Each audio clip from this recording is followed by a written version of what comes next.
Scott, there are handouts. Rick may have some that we're going to use tonight, so you might grab some of those from him.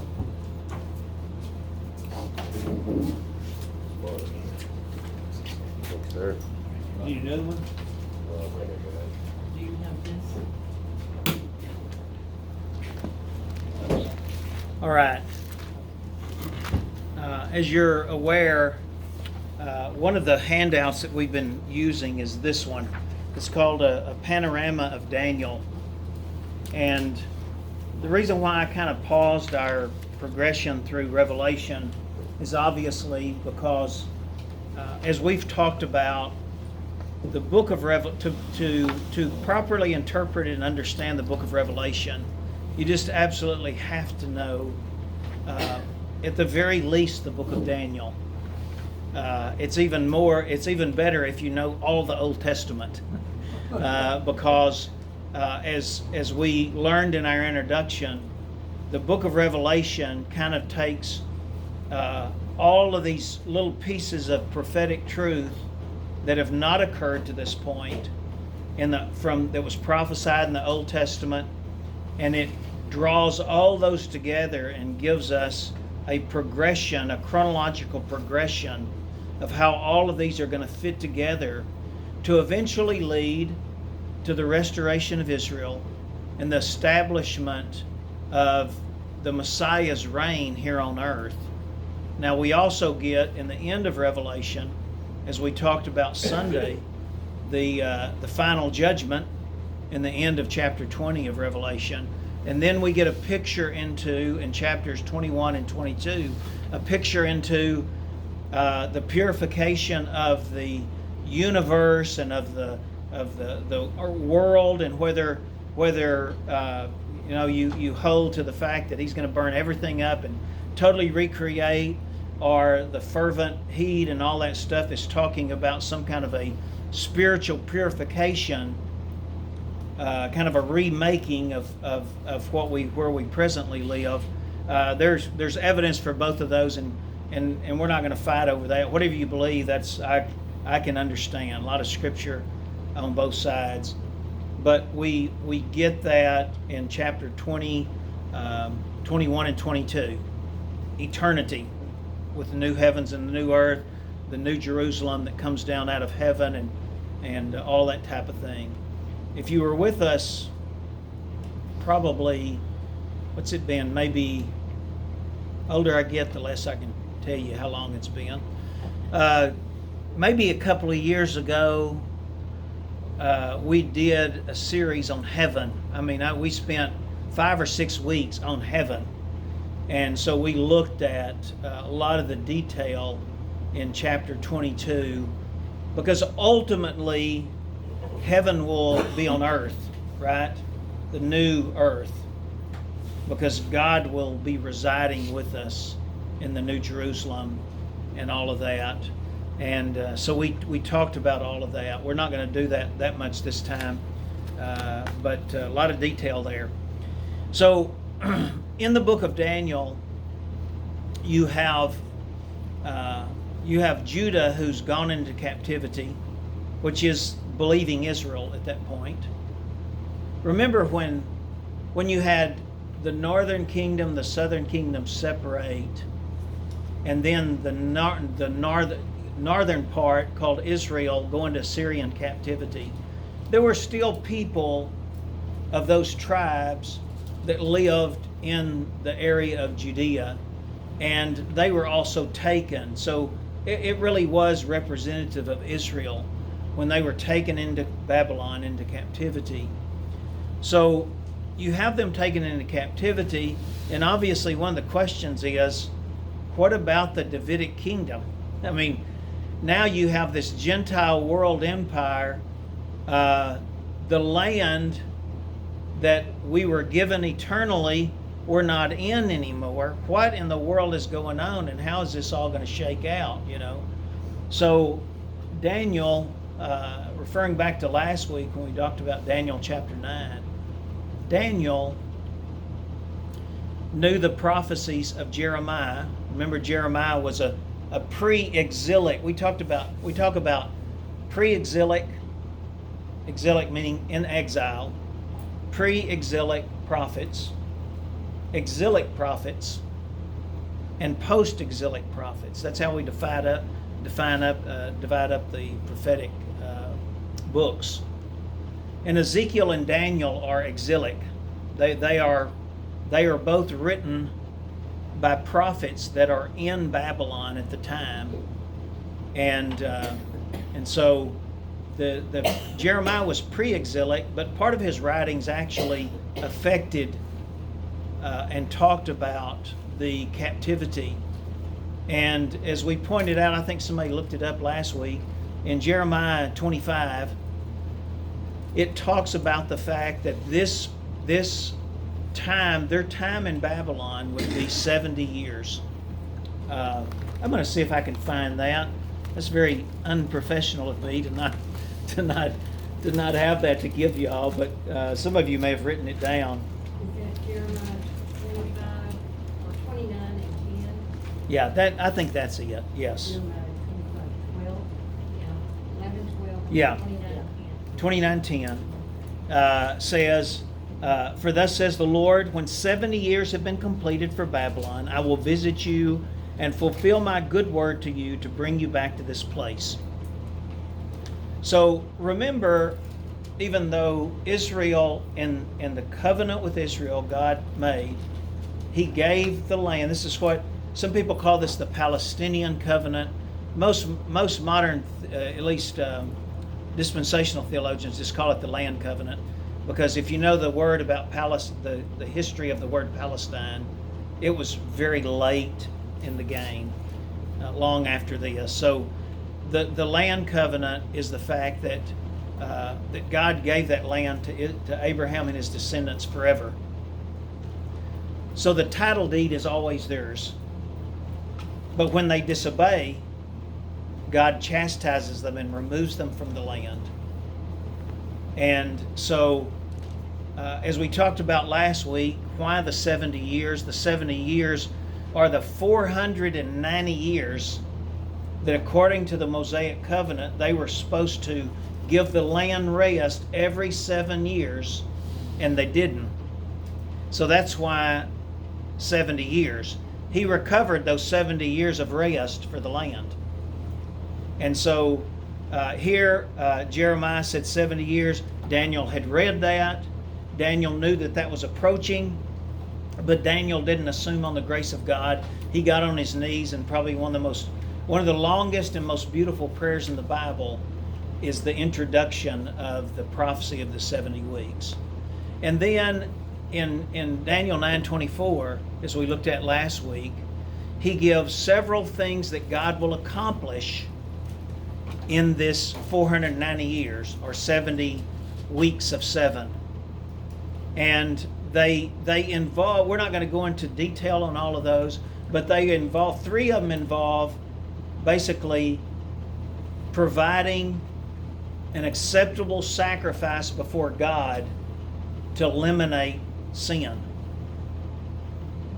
And the other 3 relate to the kingdom that God has promised Israel when David and the Messiah will reign in Jerusalem. In fact, one of the last ones is, he says, to anoint the most holy.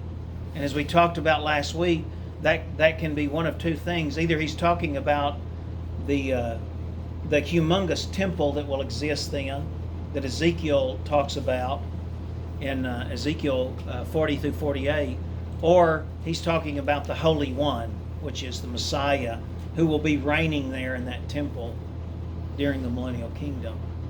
And so, so think about this. So David is here in Babylon. He's praying for the restoration of Israel. And instead of just communicating to him when they will be restored, in the sense of in a few years they'll be going back, with Nehemiah and all those guys, Ezra and all those guys, he looks beyond just that initial return to the land. And he gives a prophecy that talks about the ultimate restoration to the land. Because once the millennial kingdom begins, Israel will fully own all of the land that was given to them, all the way back to Abraham. And they will be there forever and ever and ever. In other words, it will be the ultimate restoration of the Jewish people. And so that's where God went with this. And he sent the same messenger he sent in the New Testament to talk about Jesus about to be born, Gabriel. He sent Gabriel to Daniel. And like I said last week, I think there are only 3 places that Gabriel is mentioned. Maybe 4. There's 2 here in Daniel 8 and Daniel 9. And then, of course, 1 or 2 times in the Gospels. So this is all about the ultimate restoration. And he said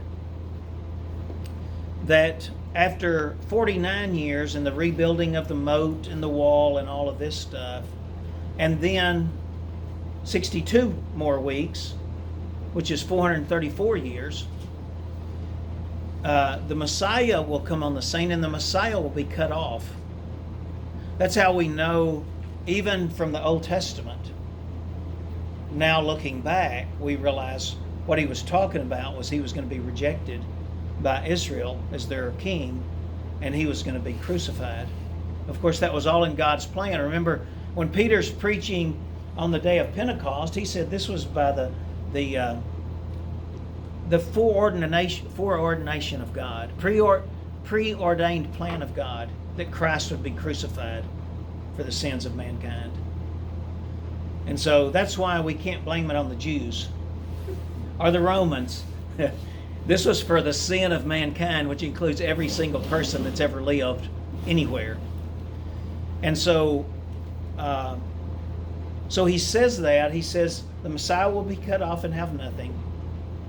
And then at that point, which we know, looking back, we can calculate that all up. The day of the triumphal entry hit exactly on that the end of that 483 years. And so he was rejected, and after that, then he was cut off. In other words, he was crucified a few days later. But the clock had already stopped ticking. The clock stopped ticking on the triumphal entry. Okay, and then, as we talked about last week, it talks about this prince that's going to come, and that prince's origin is from the people that will come and destroy. If you have your Bibles open there, in verse 26, it says, "Then after the 62 weeks, the Messiah will be cut off, have nothing, and the people of the prince who is to come will destroy the city and the sanctuary." So in 70 AD, again, looking back, we know that Rome came. Titus was the general. Rome came. They surrounded the city. They destroyed Jerusalem. They destroyed the temple. They destroyed it all. And that began what we call the however you pronounce it, diaspora, which just means scattering.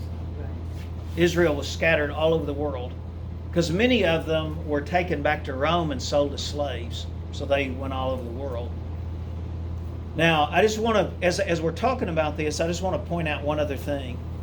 Many of the prophecies that we are looking at have something that we need to know that are very interesting. Israel is back in the land to fulfill these prophecies. Okay, so 70 AD, they're scattered all over the world. 1948, they become a nation again. Why?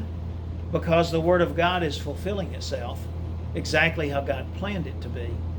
You can't have, as Jesus said, you can't have a situation where there's an abomination of desolation and you guys need to flee and all this stuff if they're not in the land. But they're in the land now. And so that's what we call stage setting. we know that if somebody says, well, what are the signs that the rapture is about to take place? Well, there are no signs related to the rapture of the church, because ever since Jesus left, the rapture of the church was imminent. There was nothing that had to be fulfilled, which is why he always indicated, and Paul indicated, and others indicated, you better be ready at any point for Christ to return, because you're going to have to stand before him, not to decide whether you're going to heaven or hell, but to see how you've used your resources, like we talked about Sunday, how you've used your life since you've been a believer, and all of that type of thing. Because that actually influences how we're going to be used and the position we have in the millennial reign. Remember, we're co-reigning with Christ. We saw that early in Revelation 2 and 3, when it talked about the churches. In one of those churches, he talked about the fact that we will be co-reigning with him. And so there's that. Okay, so then in the last verse, so let me do this. Again, I'm trying to connect the dots for you. So you go, oh yeah, I see that. Okay, so in the statue in Daniel 2, you remember the legs were of iron, and that is the last kingdom. Of course, the toes were this confederation, iron and clay. And then, that's the last world Gentile kingdom, the way Daniel interpreted it. And then this rock cut out without human hands comes, destroys that, and grows into a mountain and covers the whole earth. So if you look at the context, it's talking about the kingdom. So we know that Rome will be the world empire that will be in existence when Christ returns to put an end to that and set up his kingdom. Okay, we know that from Daniel 2. Okay, go on to Daniel 7.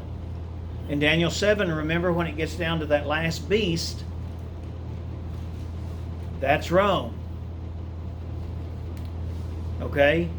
And of course, out of that comes the little horn that's mouthing, boastful, arrogant stuff, and persecutes the Jews, if you read the rest of Daniel 7. And so you've got Rome there. Now we're at Daniel 9, and you see that this prince is going to come from the people who's going to destroy the city and the sanctuary. We know who that was. That was Rome. Okay? So if you say, why do these teachers say at some point there's going to be a revived Roman Empire? That's it. There is some more evidence, but that's it. And so why do we say the Antichrist is going to come out of the old Roman Empire and be a Gentile? Because there are a lot of people who argue because of some of the God of your fathers and some of the phrases that are used that he's a Jew, and that people will recognize him as the Messiah and all this kind of stuff. But really the evidence doesn't support that. He's coming, he's going to be the leader of the Roman Empire. He's going to be a Gentile. I know one Jewish scholar that says he's going to be an Italian, and maybe he will be, So anyway, we're if you look at verse 27, it says, and he, referring to antecedent as a prince, he will make a firm covenant with the many for 1 week.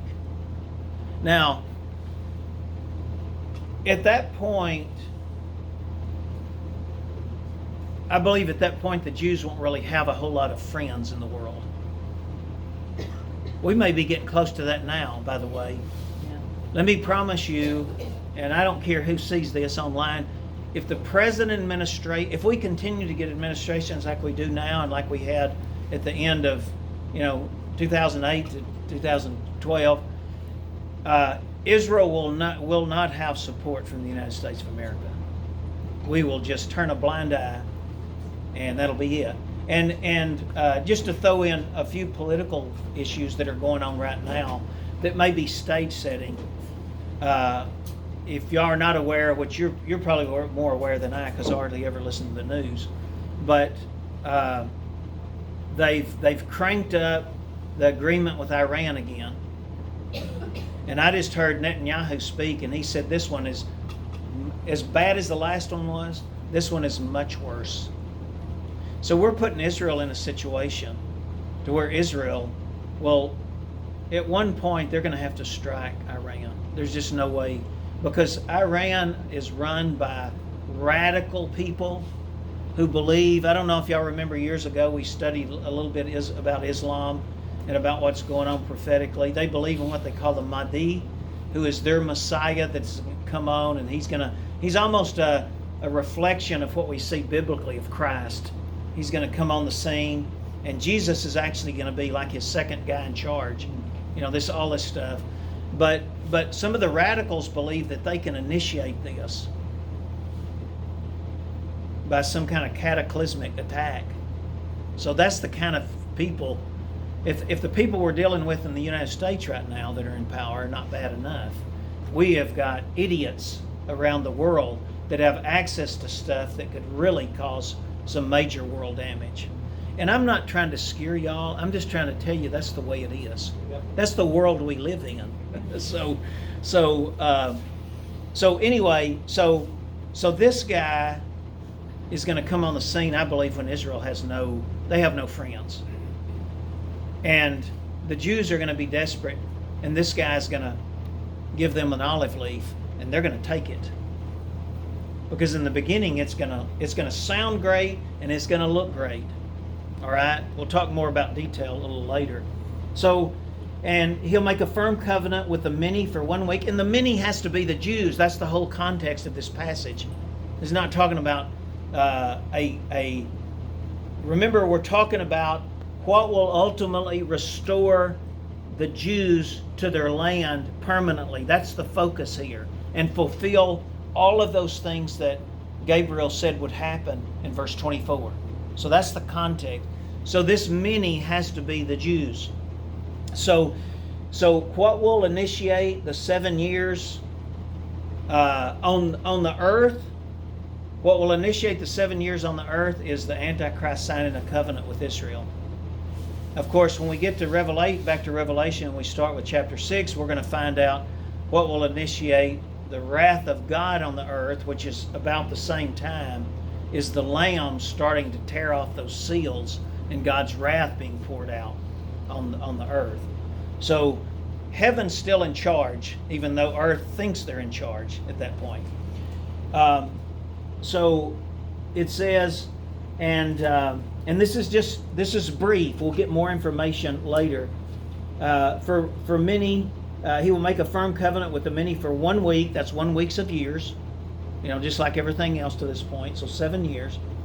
But in the middle of the week, he will put a stop to sacrifice and grain offering. And on the wing of abominations will come one who makes desolate, even until a complete destruction. One that is decreed is poured out on the one who makes desolate. So that's kind of cryptic. It's hard to understand, but we get more information as we go forward in the book of Daniel, and also from what's called the Olivet Discourse, Matthew 24 and 25 in the Gospels, where Jesus actually tells us about many of these things. And even Paul gets revelation that we don't know. Just quickly, and if you want to write these down, you can. Back in Daniel 7, 11, and 26, we get information about this and about the Antichrist and what he's going to do. In Revelation 19 later, we will get obviously information about Christ returning and putting an end to all of this. Where here it says, one that is decreed, which is the Messiah, is poured out on the one who makes desolate, which is the Antichrist. So the one that makes desolate here is the prince. He's the head of the revived Roman Empire. He's the Antichrist.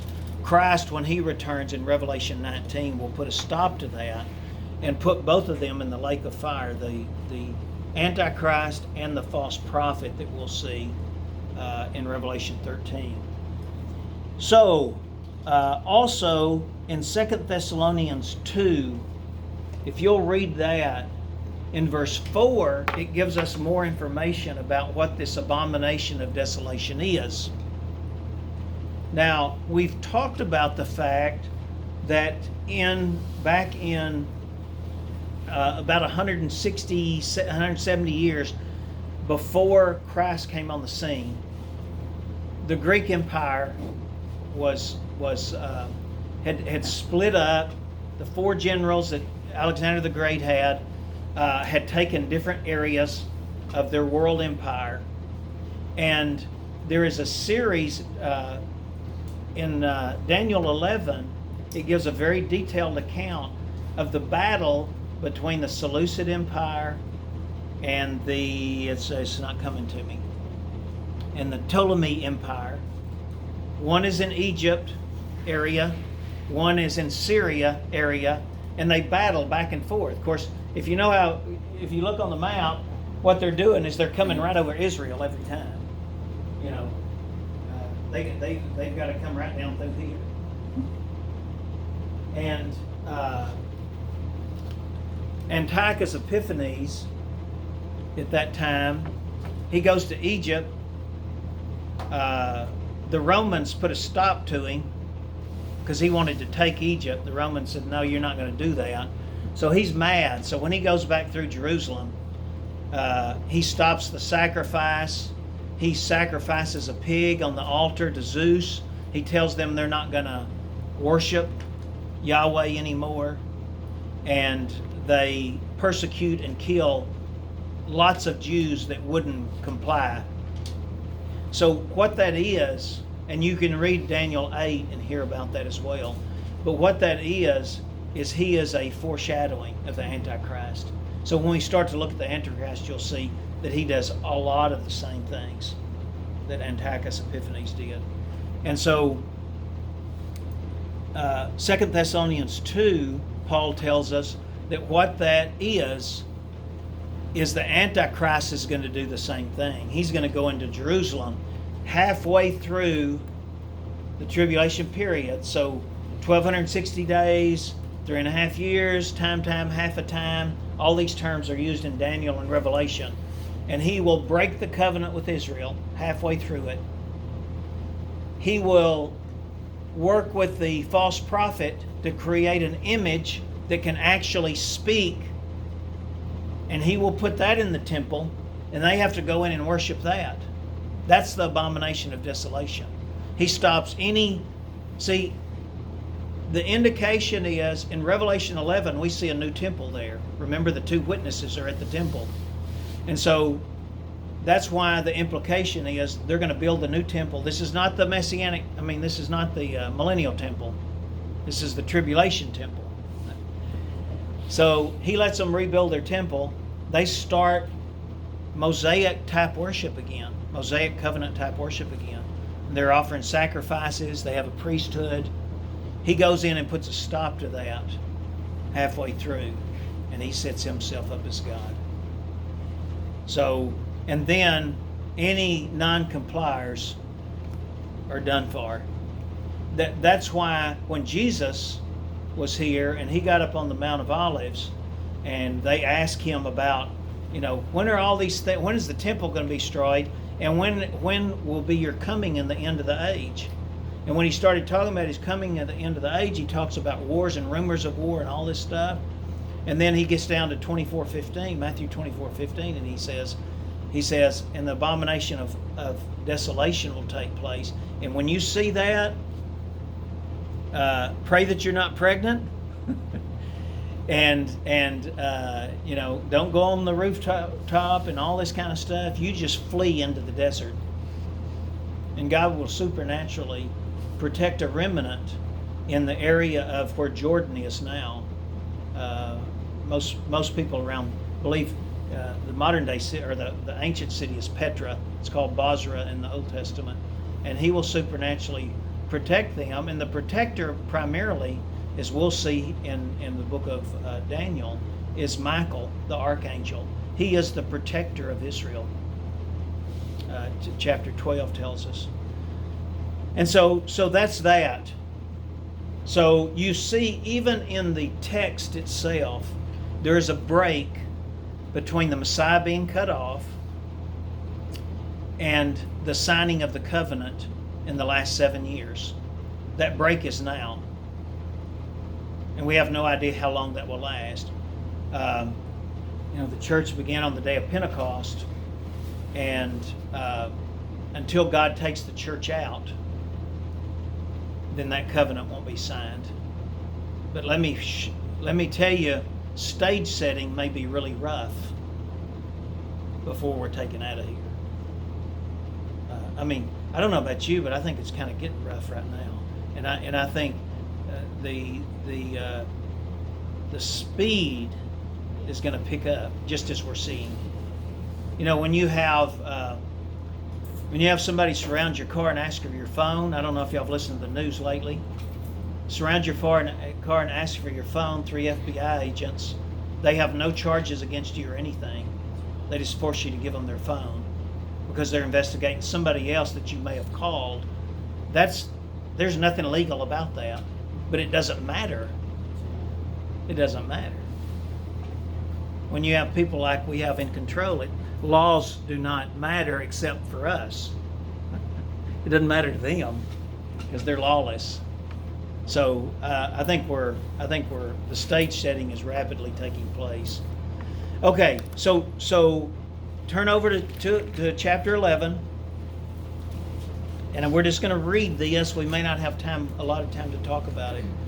Okay, what we have in chapter 11, as we've said several times, I mentioned some of you were here when Steve did an incredible job on the first part of Daniel chapter 11.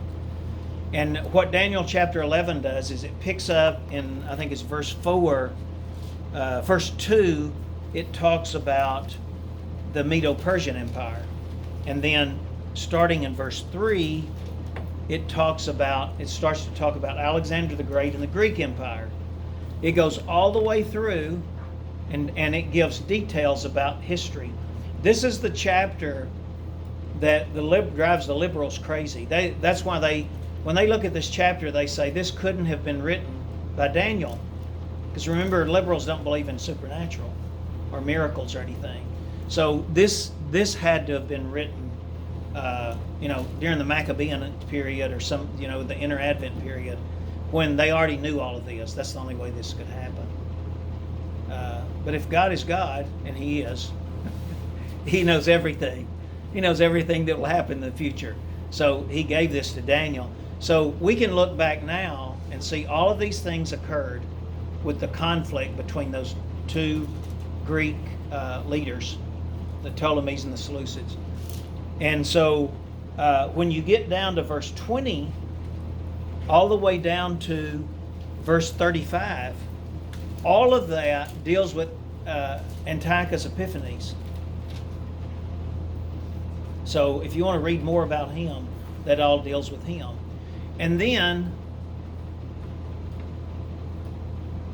because he is a foreshadowing of the Antichrist, in 36, it begins to talk about someone else. And most Bible scholars believe this is the Antichrist, starting with verse 36. And this is what it says. Then the king will do as he pleases. This tells us something about the character of the Antichrist. He will do as he pleases.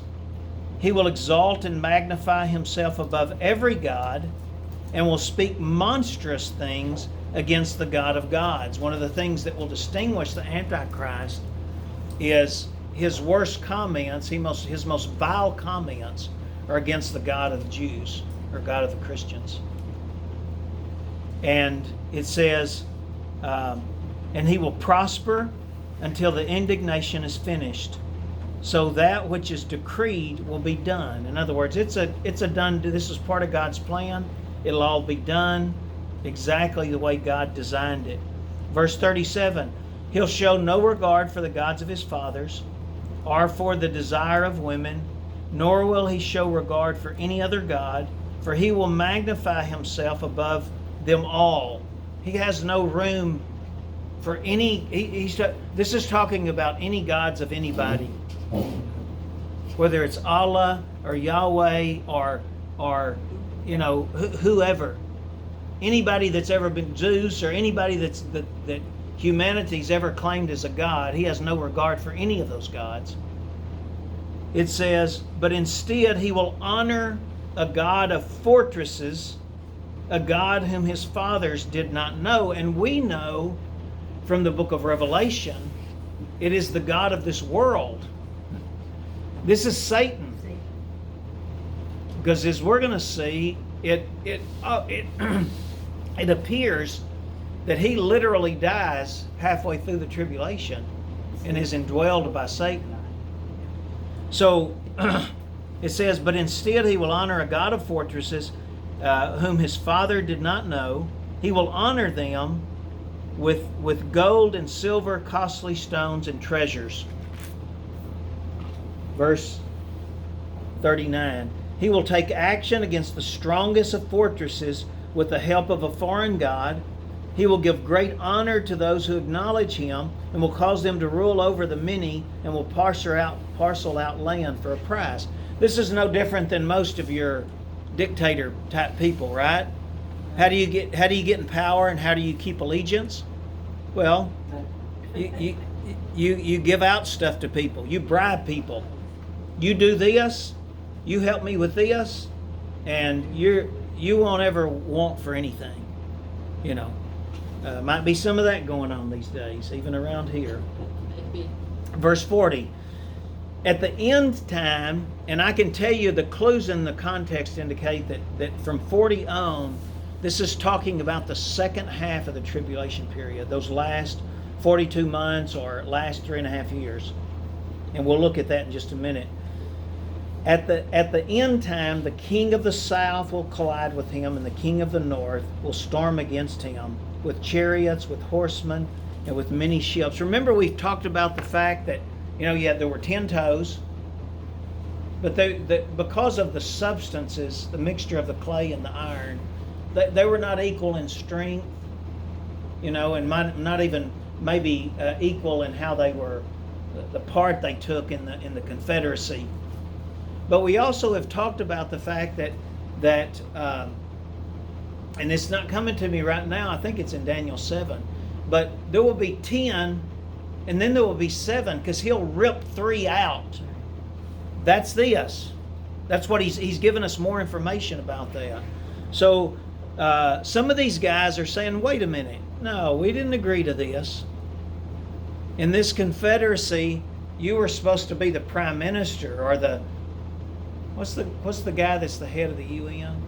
The something general? Secretary General. He's seen as that type of guy because he comes to power through political means. Not because he doesn't have a country or an army. But at the halfway through the tribulation, when he's resurrected and indwelled by Satan, he starts to take power. And look at the parallel even between Nebuchadnezzar. Nebuchadnezzar was a world ruler. This one of the passages we didn't look at was, you have Daniel 2 where God gives him this vision and he's seen as the head of gold. What does he do in Daniel 3? He makes a statue of gold and makes everybody worship it to combine the religious and the political. That gives you more power. That's what the emperors did, right? We talked about the fact when we went through those churches in Revelation 2 and 3, not this time, but the last time we did a series on them, that several of those places, some of those people lost their life because those cities were very committed to emperor worship, and you had to give a sacrifice once a year, and you actually got a certificate, a card that said that you had done it. If you didn't do that, you could lose your life. So you see these parallels all throughout history of this. And so the Antichrist, he starts to take military power and military control and religious control in the middle of the tribulation. These 3 nations say, whoa, that's not what we agreed on. So all the rest of them go in with him, and they just wipe those kings out and take control of their country. It says he will also enter the beautiful land, and many countries will fall. That's obviously Israel, the beautiful land. Again, this is focused on Israel. And out of his hand, many countries will fall, but these will be rescued out of his hand. Edom, Moab, and the foremost of the sons of Ammon. So that area where the remnant of Israel,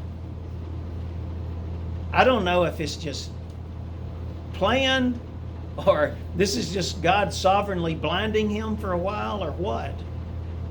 But he doesn't touch that. Isn't that interesting?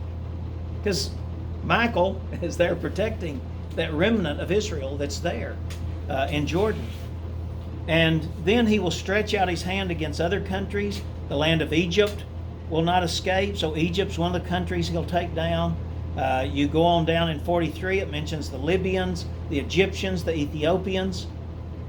And then verse 44 says, but rumors from the east, and this is probably referring to the book of Revelation. I think it's Revelation 9:16 that talks about that huge army coming from the east.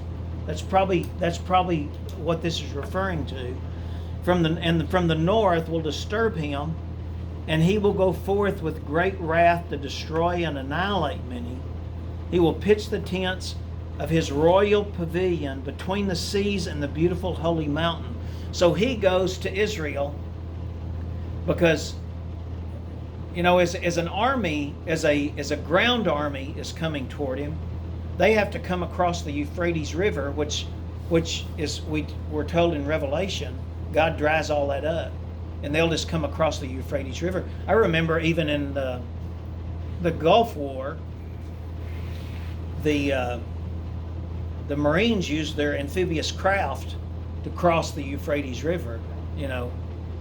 So he will dry it up, and whoever that is, the Chinese, a coalition of Asian people, whoever it is, they're coming across. They're coming after him. They're done with him, and a group from the north are coming against him. Well, he sets up in Israel, and probably this is very close to the valley of Hinnom, or what is called in the Bible Armageddon or Armageddon.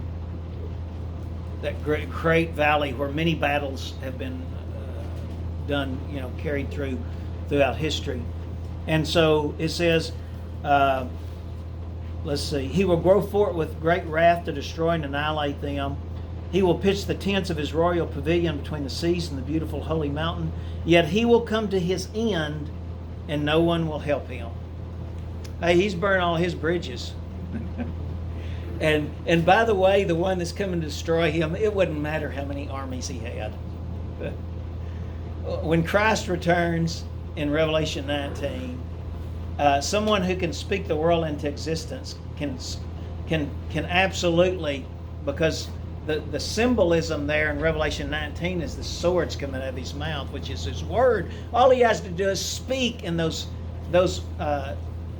huge armies are destroyed. And so that'll be the end of that. Now we have just a little bit to finish next time, and then next time we'll actually, probably halfway through, we'll actually jump back into the book of Revelation. And I think we're in Revelation 5. And so we'll jump back into that. But there are a few other pieces of information that we'll talk about next time in chapter 12. That chapter 12 gives us. The abomination of desolation is mentioned again in chapter 12. As I noted Sunday morning, bodily resurrection is mentioned. It's one of the few verses in the Old Testament where we read about bodily resurrection. That's mentioned in chapter 12, and so we'll finish that up next time and get back in the book of Revelation. But you have a good foundation now of all that Daniel heard, that you will see now gloriously fulfilled in the book of Revelation. All right. Comments, questions, complaints? Won't do any good. All right. All right.